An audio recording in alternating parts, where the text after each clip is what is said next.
દાખલો છે 4 લાઈનનો આવડી આકૃતિ આ બધું સમજવાનું ત્યારે તમે જોવો તો પણ હું તમને છે ને આમાં કોઈ પણ કેલ્ક્યુલેશન વગર ખાલી જોઈને જવાબ દેતા ના શીખવાડું ને તો થઈ રહ્યું છે ને આવડે તો જ હા જો હવે દાખલો જોઈએ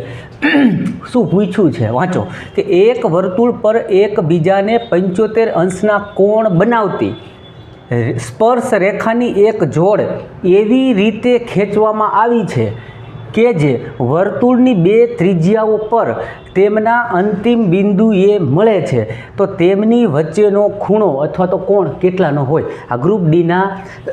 બહુ બધા પેપરની અંદર આ પ્રશ્ન પૂછે છે બરાબર થોડુંક સમજાવું કે શું પૂછે છે એ તો પહેલાં સમજીએ બરાબર છે એ એમ કહે છે કે એક વર્તુળ છે તો આ વર્તુળ છે એના ઉપર એકબીજાને એટલે કે વર્તુળમાં એકબીજાને 75 અંશનો કોણ બનાવતી સ્પર્શ રેખા એટલે આ બેને આપણે બનાવી આને સ્પર્શ રેખા કહેવાય અને અહીંયા જે છે એ સ્પર્શી જે કોણ બનાવ્યો કેટલાનો 75 અંશનો કોણ બનાવતી બરાબર સ્પર્શ રેખા એવી રીતે ખેંચવામાં આવી એટલે એવી રીતે એને ખેંચવામાં આવી કે જે વર્તુળની બે ત્રિજ્યાઓ પર એટલે આ વર્તુળની બે ત્રિજ્યાઓ થાય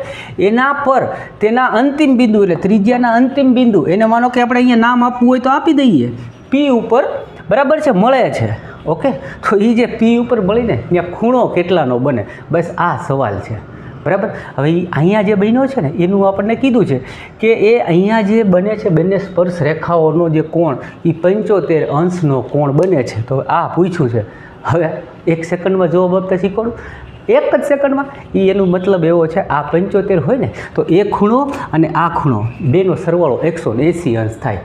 કયો જી કેટલી સેકન્ડમાં તમે જવાબ આપશો આ 75નો હોય બરાબર છે 180 બે ભેગા થાય તો ઓલું 105નો હોય એટલે આ તમારો જવાબ આ કોણ જે છે એ 105 અંશનો હોય બરાબર છે તો યાદ રાખજો આ ખૂણો અને આ ખૂણો એ બેનો સરવાળો હંમેશા 180 થાય